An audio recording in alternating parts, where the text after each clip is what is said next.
मोदी जी और राहुल गांधी दो दो सीटों से लोकसभा का चुनाव लड़ते हैं, लेकिन सांसद तो एक ही सीट से होते हैं। तो फिर उस दूसरी जीती हुई सीट का एग्जैक्टली क्या होता है, आइए देखते हैं। 1989 में देश की 9वीं लोकसभा के जनरल इलेक्शन का नोटिफिकेशन आया और लाल कृष्ण आडवाणी, राजीव गांधी और वीपी सिंह जैसे बड़े बड़े दिग्गजों ने चुनाव का पर्चा भरना शुरू कर दिया। और इन्हीं सभी बड़े बड़े दिग्गजों के खिलाफ बिहार के भागलपुर का एक कपड़ा व्यापारी नागरमल बजौरिया ने 36 अलग अलग लोकसभा सीटों से चुनाव का फॉर्म भर दिया, जो कि आज भी रिकॉर्ड है देश में सबसे ज्यादा सीटों से एक साथ चुनाव लड़े जाने वाले उम्मीदवार का। फिर 1991 और 96 के लोकसभा चुनाव आए। इसमें काका जोगिंदर सिंह, जिन्हें लोग धरती पकड़ के नाम से जानते हैं, उन्होंने 30 अलग अलग सीटों से चुनाव का फॉर्म भर दिया। ये जो दोनों प्राणी थे, ये चुनाव जीतने, पार्टी बनाने या सरकार बनाने के लिए ऐसी अजीब हरकत नहीं कर रहे थे, बल्कि ये लोग विद्वान लोग थे, पढ़े लिखे लोग थे। चुनाव आयोग में जो लूप होल्स हैं, जो कानून में कमियां हैं, उन्हें उजागर करने के लिए ये लोग ऐसी अजीब हरकतें कर रहे थे। हालांकि इन लोगों ने पत्र भी लिखा था,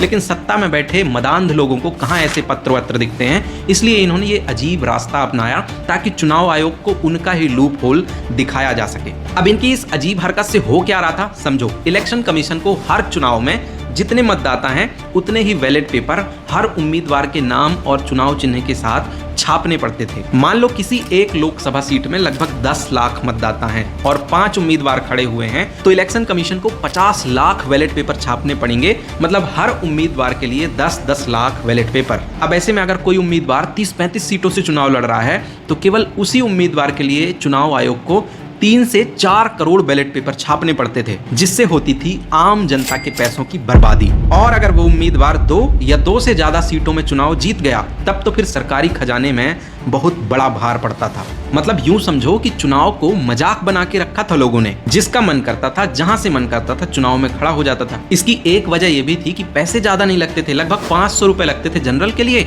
और लगभग 250 रुपए लगते थे लोकसभा के चुनाव में ST/SC उम्मीदवार को फॉर्म भरने के लिए। और विधानसभा में तो और भी कम, 250 रुपए जनरल के लिए और 125 रुपए ST/SC के लिए लगते थे।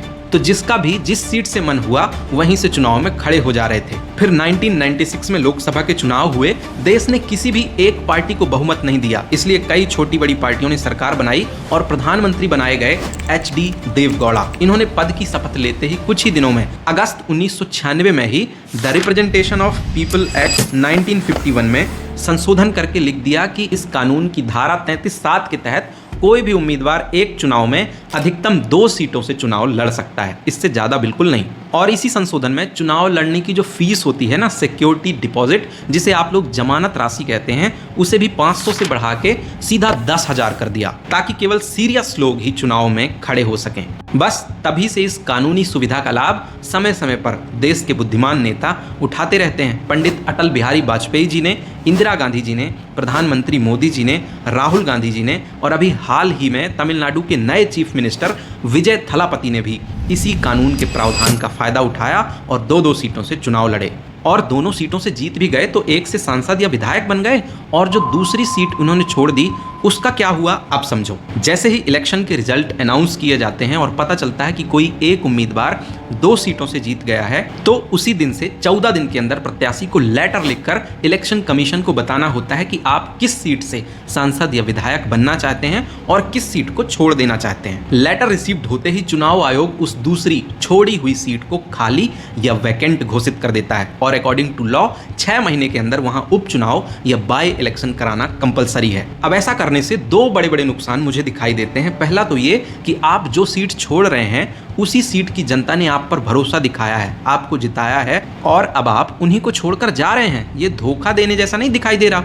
दूसरा, बाई इलेक्शन में जो भारी भरकम पैसे खर्च होंगे, वो हमारे और आपके जेब से ही तो खर्च होंगे ना। पर ऐसे विषयों में कोई बात नहीं कर रहा है। लोग धड़ल्ले से 2-2 सीटों से चुनाव लड़ते हैं, दोनों से जीतते हैं और फिर एक छोड़ देते हैं, और इस तरीके से देश में इलेक्शन बाई इलेक्शन का त्योहार चलते रहता है। अब ये व्यवस्था अच्छी है, खराब है, आप कमेंट करके मुझे बताओ, और ऐसे और वीडियोस के लिए तुरंत सब्सक्राइब कर लो।